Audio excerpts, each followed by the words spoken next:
Good morning and welcome to path of evolution. આપણે ગંગા સતીના જે ભજનોનો મર્મ સમજી રહ્યા છીએ એમાં આગળ આપણે મન કહેતા અંતઃકરણને સ્થિર કરવા ઉપરના 3 ભજન જોયા. એના કંઈક ટાઇટલ આવા હતા: મનડાને સ્થિર કરી આવો રે મેદાનમાં, મનડાને સ્થિર કરે જાગીને જાણે, મેરું તો ડગે જેના મન ના ડગે. ત્યાં મનડું કહેતા અંતઃકરણને પહેલાં સ્થિર કરવાનું છે. અને જ્યાં સુધી દેહના ઇન્દ્રિયો સ્થિર ના થાય, સ્થિર કહેતા એમાંથી જે ચંચળતા છે, ચંચળતા રહે પણ નિર્દોષતા હોવી જોઈએ. શું હોવી જોઈએ? નિર્દોષતા હોવી જોઈએ, બાળક જેવી. એનો અર્થ એવો નથી કે સ્થૂળ જળ થઈ જાય. સ્થિરતા તો ખરી, ચંચળતા ખરી, પણ એમાં અશુદ્ધિ ના હોવી જોઈએ. હવે જે અશુદ્ધિને ટાળવાની વાત છે એ બાકીના આ 3 ભજનોની અંદર કરે છે. એમાં પહેલું ભજન આપણે જોયું હતું કે મનવૃત્તિ જેની સદાય નિર્મળ, મનની વૃત્તિ જેની સદાય નિર્મળ છે, બરાબર. એટલે શરૂઆત અહીંથી થાય. આ જ્ઞાન માર્ગ છે કે ભાઈ જેની બુદ્ધિમાં એવા વિકાર ના હોય, જેની બુદ્ધિમાં એવા દોષ ના હોય, દૂષિત બુદ્ધિ ના હોય, તો પછી એની વૃત્તિ કેવી થાય? એની વૃત્તિ નિર્મળ બને. પછી આગળ બીજું જોયું હતું આપણે, નવધા ભક્તિમાં નિર્મળ રહેવું. જો આ પહેલાં અંદરથી બુદ્ધિને નિર્મળ કરી, પછી નવધા ભક્તિ માર્ગમાં આવ્યા. પહેલાં જ્ઞાન માર્ગથી સમજ્યા, પછી ભક્તિ માર્ગમાં જે કંઈ ક્રિયા કરે, એવું નથી કે ભગવાન રિલેટેડ ક્રિયા, પણ જે કોઈ ક્રિયા કરે એ બધી કેવી થઈ જાય? ભક્તિરૂપ થઈ જાય. ત્યારે એ ભક્તિમાં નિર્મળ રહ્યો કહેવાય. જે કોઈ ક્રિયા કરે એમાં દોષ ના હોય, એમાં દોષ ના હોય. કોઈને લૂંટી લેવું, કોઈનું ખરાબ કરવું, કોઈ ખરાબ ભાવ ના હોય. ભાવ કેવો હોય? શુદ્ધ, પવિત્ર હોય, નિર્મળ હોય. એની અંદર ભાવની અંદર કોઈ મળ ના હોય. અને જ્યારે ભાવ નિર્મળ હોય ત્યારે નવા દોષ ઊભા ના થાય. કર્મના દોષ નવા ઊભા ન થાય. અને કર્મના દોષ નવા ઊભા ન થાય તો ધીરે ધીરે આપણી જે જૂના જે કર્મના સંસ્કાર પડેલા છે એ ધોવાઈ જાય. એ આવે માર્ગમાં, શરીર છે ત્યાં સુધી, પણ એ અસર ના કરી શકે. એ આખરે ધોવાઈ જાય. અને આપણે જીવન મુક્તની જે આનંદ છે, સચ્ચિત આનંદ, એનું સાચી રીતે અનુભવ કરી શકીએ. અને છેલ્લે જીવન મુક્તિથી વિદેહ મુક્તિ પણ આપણી એમ જ થાય. ક્યારે? જ્યારે નિર્મળ હોય, આપણું અંતઃકરણ નિર્મળ હોય. અંતઃકરણના 4 વસ્તુ, મન, બુદ્ધિ, ચિત્ત, અહંકાર, 4 કેવા જોઈએ? નિર્મળ જોઈએ. નિર્મળ કહેતા શુદ્ધ, પવિત્ર જોઈએ. તો એની વૃત્તિ શુદ્ધ થાય, બરાબર. તો પછી એનું દરેક કાર્ય ભક્તિ સ્થિર થાય. અને તો એની અંદર જે ચિત્ત છે, ચિત્ત કહેતા મેમરી, બરાબર, આપણી જે હેબિચ્યુઅલ એટીટ્યૂડ છે એ પણ કેવા થઈ જાય? શુદ્ધ થઈ જાય. એ ભજન આપણે આજે જોઈએ. તો આપણે બીજી રીતે સમજીએ કે સરળ ચિત્ત રાખીને નિર્મળ રહેવું. આ ભજનને જો બીજી રીતે સમજવું હોય તો કઈ રીતે કહી શકાય કે મનવૃત્તિ જેની સદાય નિર્મળ, એ જ્ઞાન માર્ગનું ભજન છે, વૃત્તિ ઉપર છે, સમજણનું ભજન છે. નવધા ભક્તિમાં નિર્મળ રહેવું એ ભક્તિ માર્ગનું ભજન છે. જેમાં શું હોય? ભક્તિ માર્ગમાં માનવાનું હોય. માનવાથી શરૂઆત થાય. ભગવાન, ગુરુ, એનું ડિવોશન, એ ફર્સ્ટ સ્ટેપ હોય, શરણાગતિ, બરાબર. આ ત્રીજું છે, સરળ ચિત્ત રાખીને નિર્મળ રહેવું. સરળ ચિત્ત રાખીને નિર્મળ રહેવું. ચિત્ત નિર્મળ ક્યારે થાય? જો મન છે આપણું, એ ઇમોશનલ છે, એ ભક્તિ માર્ગ છે. એમાં માનવું હોય, બરાબર. બુદ્ધિ છે એમાં જાણવાનું પ્રાધાન્ય હોય, એટલે જ્ઞાન માર્ગ છે. હવે જે ચિત્ત છે, ચિત્તની શુદ્ધિ કેવી થાય? ચિત્ત એટલે આપણી મેમરી. અત્યાર સુધી મેં જે કંઈ કામો કર્યા, બરાબર, અને એ કામો જે મેં ઇમોશનલ ભાવથી કર્યા, મારાપણાના ભાવથી કર્યા, એ બધાના સંસ્કાર મને લાગ્યા. અને એ રીતે જ જે મેં વારંવાર રિપીટ કર્યા, એ કેવા થઈ ગયા? હેબિચ્યુઅલ થઈ ગયા. જો આપણું બોડી કેવું થઈ ગયું? હેબિચ્યુઅલ થઈ ગયું છે. એ કોના કારણે થઈ ગયું છે? એ હેબિચ્યુઅલ કેમ વર્તે છે? એ ચિત્તની વૃત્તિઓના કારણે હેબિચ્યુઅલ વર્તે છે. ચિત્તની અંદર જે હેબિચ્યુઅલ વૃત્તિઓ છે એના કારણે એ હેબિચ્યુઅલ વર્તે છે. તમે જોજો, આપણે સવારથી ઉઠીએ તો સાંજ સુધી, જ્યાં સુધી સૂઈ ના જઈએ ત્યાં સુધી મોટાભાગની આપણી પ્રવૃત્તિ હેબિચ્યુઅલ હોય છે. સાયન્સ અત્યારે એવું કહે છે કે 90% આપણી એક્ટિવિટી સબકોન્શિયસ માઇન્ડથી થતી હોય છે, કહેતા હેબિચ્યુઅલ હોય છે. તો એ જે હેબિચ્યુઅલ આપણી જે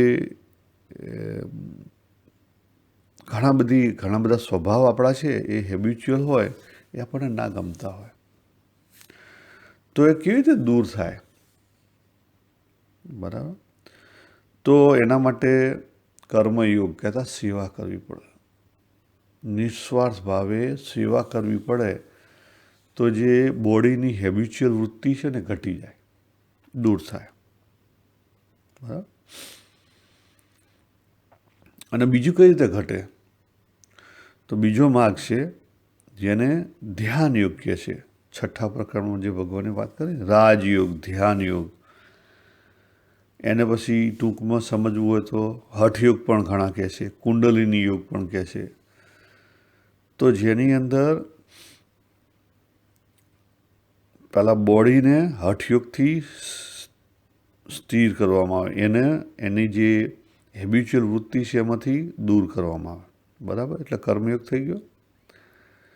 અને પછી એને કુંડલિની યોગથી જે એનર્જી છે અંદર બોડીની અંદર, એને અપલિફ્ટ કરવામાં આવે પ્રાણની મદદથી.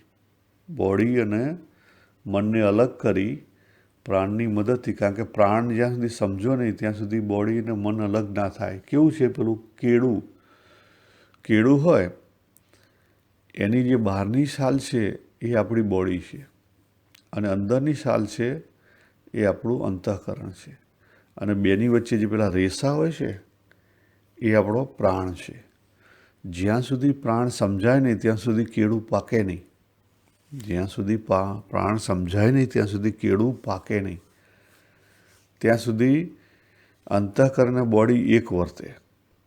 પ્રાણની ગતિ સમજાય ત્યારે સમજી લો કે કેળું પાકી ગયું. કેળું પાકી ગયું તો એની છાલ અલગ થઈ જાય, એના અંદરનો જે કોર છે એનાથી અલગ થઈ જાય ઇઝીલી. અલગ કરવી ના પડે. પણ કાચું કેળું હોય તો જોજો, વિચાર કરજો. એમ જ્યારે કુંડલિની યોગ કહેતા એનર્જીનો પ્રવાહ અથવા પ્રાણનો પ્રવાહ સમજાય, બરાબર, ત્યારે શું થાય? વૃત્તિ એક થાય. બરાબર. અથવા કેટલાક બીજા શબ્દોમાં કહે છે નિર્વિકલ્પ વૃત્તિ. નિર્વિકલ્પ, જેની અંદર વિકલ્પ નથી. એટલે શું થયું? એક વૃત્તિ. એક વૃત્તિને બીજા શબ્દોમાં શું કહી શકાય? નિશ્ચયાત્મક બુદ્ધિ. બીજા અધ્યાયનો 41મો શ્લોક, નિશ્ચયાત્મક બુદ્ધિ. બરાબર. પણ આના માટે શું કરવું પડે? હંમેશા કર્મયોગ અને ધ્યાન યોગ બંને માટે શું કરવું પડે? અભ્યાસ. કોનો અભ્યાસ? બોડી અને ફોકસ. ફૂલી ફોકસ બોડીથી અભ્યાસ કરવો પડે, આસનો કરવા પડે રોજે રોજ. ત્યારે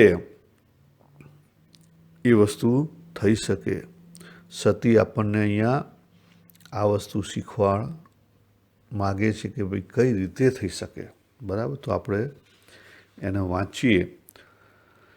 સરળ ચિત્ત રાખીને નિર્મળ રહેવું ને આણવું નહીં અંતરમાં અભિમાન રહે. જો આ જે અભિમાનની વાત કરી એ આપણો ફોલ્સ ઈગો, વૃત્તિરૂપ જે બુદ્ધિમાંથી ઊભો થાય છે. શામાંથી ઊભો થાય છે? બુદ્ધિમાંથી ઊભો થાય છે. સરળ ચિત્ત રાખીને નિર્મળ રહેવું. અહીં સલાહ એક જ આપવામાં આવે છે કે ચિત્તની સરળતા રાખવી, સહજતા રાખવી, નિર્દોષતા રાખવી. તો શું રહેશે? નિર્દોષ બુદ્ધિ રહેશે.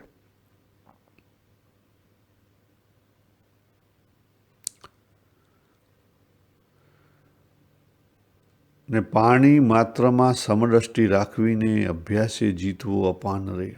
જો પ્રાણી માત્રમાં સમદ્રષ્ટિ, સમતાની વાત આખી ગીતાની અંદર કરેલી છે. અહીંયા પણ જ્યાં જુઓ ત્યાં સમતાની વાત છે.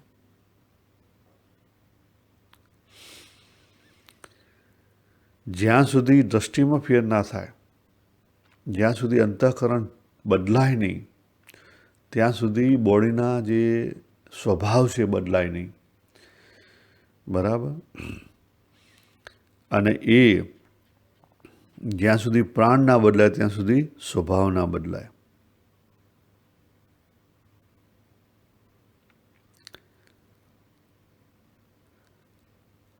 અને એની અંદર શું રહેલું છે? ઇમ્પ્યોરિટી રહેલી છે. પણ એ ઇમ્પ્યોરિટી જો ખેંચી નાખવામાં આવે તો પછી બદલાય, ઇઝીલી બદલાય, સહેલાઈથી બદલાય. કારણ કે જ્યાં સુધી ઇમ્પ્યોરિટી છે ત્યાં સુધી તમે બહારની જે યોગ સાધના છે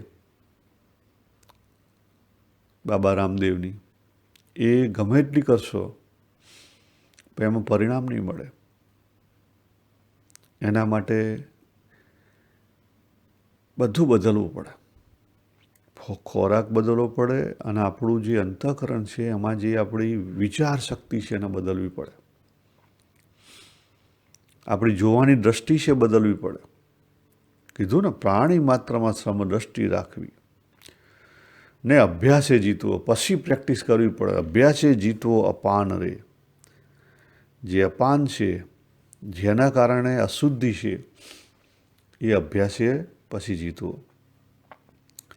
આપણે પંચ પ્રાણ છે ને, આપણે આગળ જોયું હતું, પ્રાણ, અપાન, સમાન.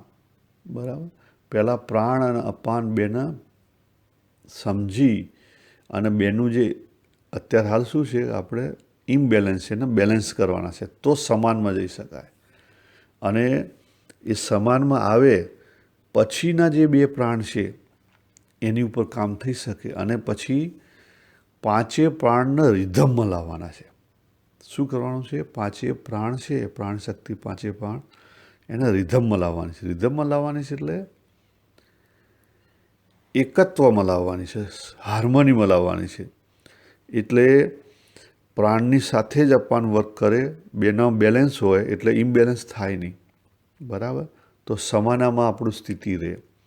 અને એકવાર સમાનામાં સ્થિતિ રહી પછી આપણા બાકીના બે પ્રાણ છે એમાં આપણે આગળ ચાલી શકીએ. એને શું કહે છે? કુંડલિની. કુંડલિની શક્તિથી પછી આપણી એનર્જી અપ આવી શકે. રજકર્મથી સદા દૂર રહેવું ને કાયમ કરવો અભ્યાસ રે. પાંચે પ્રાણને એક ધરે લાવવા અને શીખવો વચનનો વિશ્વાસ રહે. જો એ જ વાત કરી. રજોગુણી જે કોઈ કર્મ હોય એનાથી દૂર રહેવું.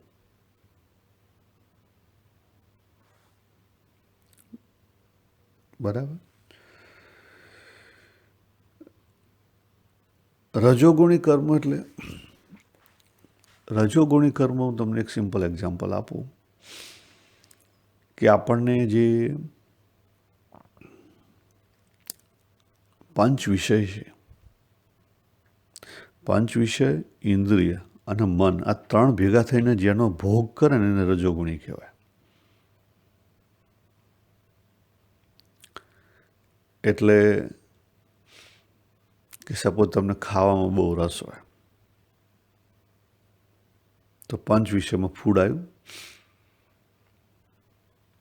અને પછી એ જે તમને ખાવામાં વધારે રસ હોય, મરી મસાલાનો બહુ જ રસ હોય, જે ખાવાનો વધારે રસ હોય, એના પછી તમે અતિ ખો શું થાય? બોડીમાં ફેટ જમા થાય. અને એ ભોગ પછી આખરે શું ઊભું કરે? દુઃખ ઊભું કરે. બરાબર? અને એ તમને છે ને ક્યાં નડે?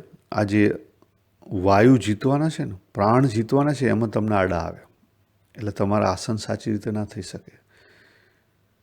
અને આસન સાચી રીતે ના થઈ ગયું પછી પહેલું મન સાચી રીતે ના થાય, કારણ કે મન ક્યાં ભટકતું હોય? મન પંચ વિષયમાં ભટકતું હોય, જ્યાં ત્યાં તમને ખાવાના જ વિચાર આવતા હોય અને એ જ દેખાતું હોય. જે કામી પુરુષ હોય એને એ જ બધા દેખાતા હોય. જ્યાં જુઓ ત્યાં એ કામનાથી જ જોતો હોય. કે પછી ઊંઘે તો એની ઊંઘ પણ સાચી ના આવે, એને એ બધું જ દેખાય. એટલે ભગવાને જે વાત કરી ને 3જા અધ્યાયમાં કે રજોગુણ આપણને સૌથી વધુ નડે છે, કારણ કે મનુષ્ય દેહ આપણને રજોગુણથી મળેલો છે. અને રજોગુણથી આપણે બહાર નીકળીએ તો ક્યારે નીકળી શકાય? પહેલાંમાં થોડો ઘણો આપણો તમો ગુણ હોય ને એને કાઢવો પડે, પછી રજોગુણને શાંત કરવો પડે, બેલેન્સ કરવાના.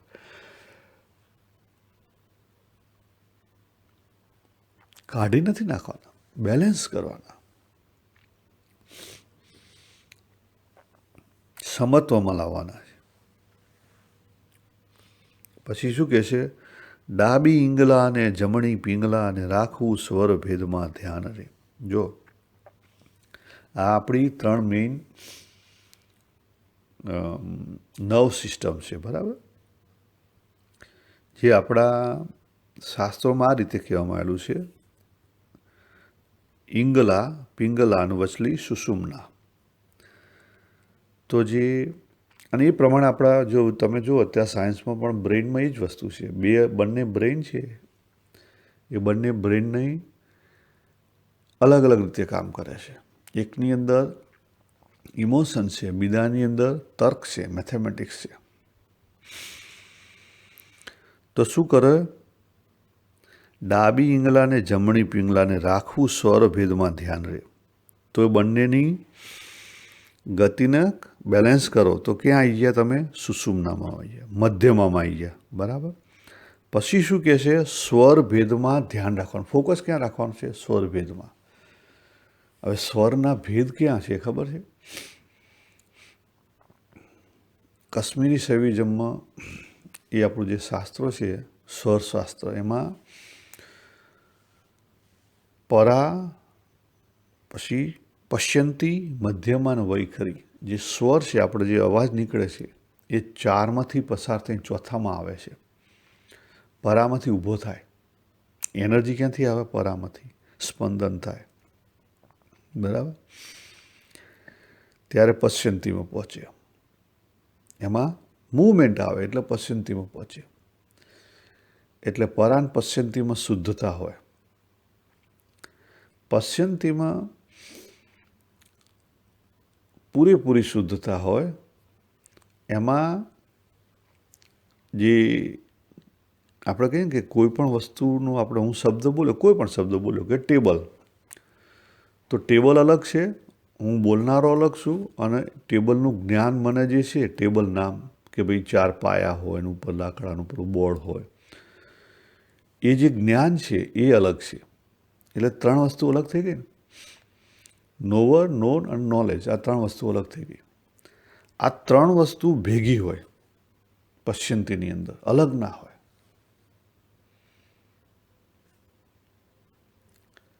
અને પછી મધ્યમાની અંદર આ 3 વસ્તુ અલગ થાય, પણ અંદર રહે. ક્યાં રહે? અંદર રહે, બહાર ના હોય. અને જ્યારે બહાર નીકળે ત્યારે વૈખરી સ્ટેજ થઈ જાય. એટલે બહાર નીકળે ત્યારે આપણી કર્મેન્દ્રિય અને જ્ઞાનેન્દ્રિય બેની ક્રિયા કેવી થઈ જાય? કર્મેન્દ્રિયની ક્રિયા સ્થૂળ ક્રિયા છે, જ્ઞાનેન્દ્રિયની ક્રિયા સૂક્ષ્મ ક્રિયા છે, બે અલગ થઈ જાય. મધ્યમાની અંદર એ ક્રિયાઓ કેવી હોય? ક્રિયાઓનું અલગ અલગ જ્ઞાન હોય, પણ અલગ ના હોય, અંદર હોય. અને પશ્યંતીની અંદર એ સૂક્ષ્મ હોય, એની ક્લેરિટી ના હોય, સૂક્ષ્મ હોય.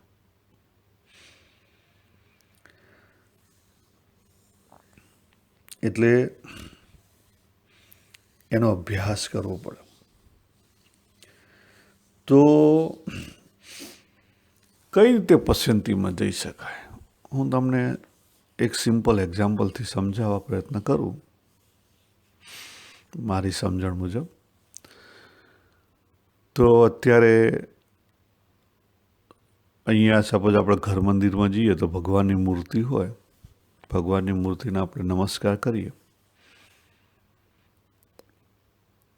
અને આપણે એ મૂર્તિને નામ આપીએ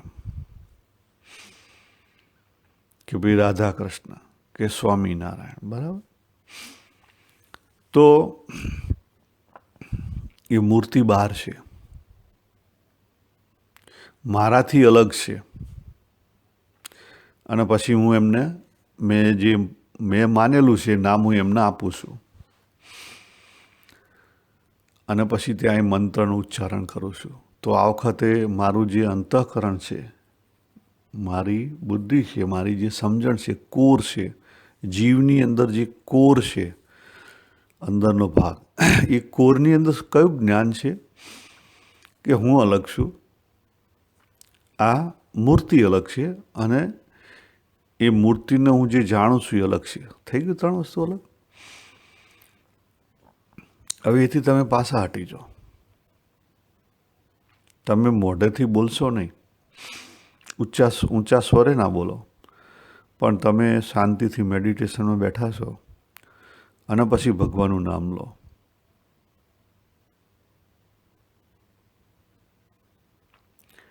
અને બોલો કે સપોઝ અહમ બ્રહ્માસ્મિ, અથવા એવું બોલો કે સ્વામિનારાયણ, અથવા એવું બોલો શ્રી રામ જય રામ જય જય રામ. અહીંયા તમે જે શબ્દ મનની અંદર બોલો છો એ માળા ફેરવતા ફેરવતા કે ધ્યાનમાં બેઠા બેઠા, ત્યારે તમારું જે ફોકસ છે, તમારું જે ધ્યાન છે, એ ધ્યાન શબ્દ ઉપર હોય અને એમાં તમને જ્ઞાન હોય કે હું અલગ છું અને આ શબ્દ અલગ છે, તો તમે મધ્યમામાં છો. ક્યાં છો? મધ્યમામાં. કારણ કે મધ્યમાની અંદર નોવર, નોલેજ અને જ્ઞાન ત્રણે છે, પણ કેવા છે? અંદર છે. હવે એથી તમે આગળ જતા રહો. તમે મનની અંદર જ બોલો છો, પણ તમે તમારી આસનમાં બેઠા છો, બોડી સ્થિર છે, પ્રાણની ગતિ બેલેન્સમાં છે, અને પછી તમે એક નાદ કરો છો, ઓમ, અથવા અહમ બ્રહ્માસ્મિ. ત્યારે તમારું આખું એક્સેપ્ટન્સ છે. એ એક્સેપ્ટન્સ કયું છે? વનનેસનું એક્સેપ્ટન્સ છે. અહમ એ અલગ નથી, બ્રહ્માસ્મિ એ અલગ નથી, ઓમ એ અલગ નથી તમારાથી. તમારાથી જો અલગ નથી એવું તમારું જ્ઞાન હોય અને એ રીતે મનાય તો તમે પશ્યંતીમાં છો. અને સંત મહાત્મા પશ્યંતીમાં રહી અને આપણને આશીર્વાદ આપતા હોય છે, આપણને એમની વાતો કરતા હોય છે. હવે આ અભ્યાસ કરીએ તો શું થાય? જો અભ્યાસ કરીએ તો શું થાય? હું તમને અભ્યાસની વાત પણ સાથે સાથે કરી દઉં, કારણ કે આપણે અત્યારે હાલ એમાં છીએ. આપણે જીવનમાં આગળ વધવા માટે આપણે આગળ જોયું હતું કે ભગવાને 3 સ્ટેપ બતાવ્યા. દરેક શાસ્ત્રોની અંદર 3 સ્ટેપ છે જ. પહેલું સેલ્ફ ડિસિપ્લિન છે. ભક્તિ માર્ગમાં એને નિયમ ધર્મ કહેવામાં આવે છે. બીજું છે આત્મવિચાર, બરાબર? આત્મવિચારમાં શું કરવું પડે? અંતરદ્રષ્ટિ કરવી પડે, ફોકસ કરવું પડે, એટલે અભ્યાસ. એના અલગ અલગ શબ્દોથી વાપરે છે. અને ત્રીજું છે સેલ્ફ કન્ટેન્ટમેન્ટ, સંતોષ.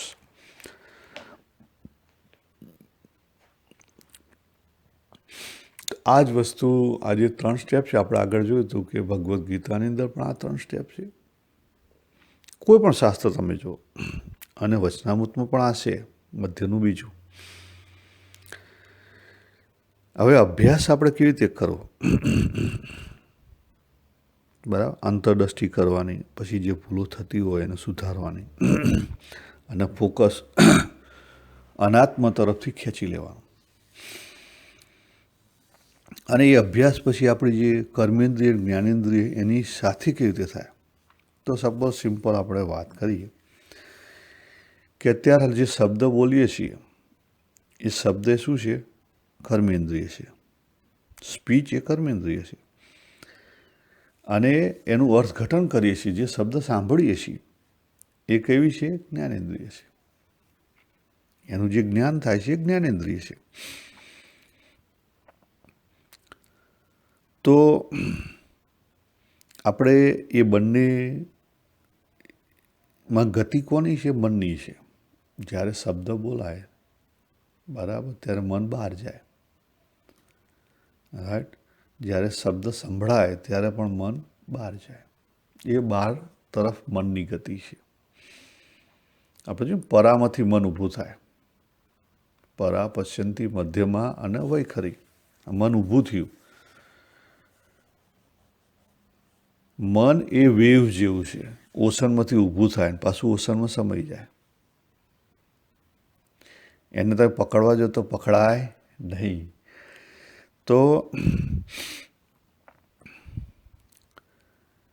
એમાં અભ્યાસ કઈ રીતે કરી શકાય? તો સપોઝ સામાન્ય રીતે તમે નોટિસ કરશો તો એકલા બેઠા હોઈએ કે કોઈ ગ્રુપમાં હોઈએ સામાન્ય સંજોગોમાં, તો આપણે કાં ભૂતકાળની વાત કરતા હોય, કાં ભવિષ્યની વાત કરતા હોઈએ, ભવિષ્યનું પ્લાનિંગ કરતા હોય, કાં ચિંતા કરતા હોઈએ, બરાબર. કાં ભૂતકાળની સારી બાબત કરતા હોય, કાં હિંતા કરતા હોઈએ. અને ત્રીજી વસ્તુ છે વર્તમાનમાં કોકની સાથે કમ્પેરિઝન કરતા હોય. આ 3 વસ્તુ છે થતી હોય છે, બરાબર. આ 3 વસ્તુને રોકી દેવામાં આવે. ભગવાને 18મા અધ્યાયના 54મા શ્લોકમાં વાત કરી, બ્રહ્મભૂત પ્રસન્નાત્મા ન શોચતી ન કાક્ષતી. ભૂતકાળમાં નથી, ભવિષ્યમાં નથી, નાવ ન હિયર. પણ નાવ હિયર મેં કમ્પેરિઝન કોઈની સાથે નથી કરતો, ખાલી માત્ર અવેરનેસ તરફ ફોકસ છે. તો શું થશે? ઓટોમેટિકલી મનની ગતિ રોકાઈ જશે. અને એકવાર મનની ગતિ રોકાઈ ગઈ પછી મન ધીરે ધીરે ધીરે ધીરે ધીરે ત્યાં જીવી ના શકે, ઓગળી જાય, બરાબર. આપણું વેવ્સ છે, વેવ્સ આગળ વધતું અટકી જાય તો એનો શું થયો? એ ઓગળી જાય, અંદર બેસી જાય તરત જ. તમે પછી એમાં કહેશો કે તો ગ્રેવિટી ફોર્સ હોય છે એટલે બેસી જાય. જે ફોર્સ હોય પણ એ ઓટોમેટિકલી એની એનર્જી છે કેવી થઈ જાય? જતી રહે. જે એનર્જી વેવ્સ ઊભું કરતું એ જ એનર્જી નીકળી ગઈ એટલે એ વેવ્સ બેસી ગયું. તો મન છે ને એ ઓટોમેટિકલી શાંત થઈ ગયું. ક્યાં જતું રહ્યું? પરાની અંદર પાછું. તો આ અભ્યાસ કરવાનો છે. પણ આ અભ્યાસમાં આપણે બધાની જરૂર પડે.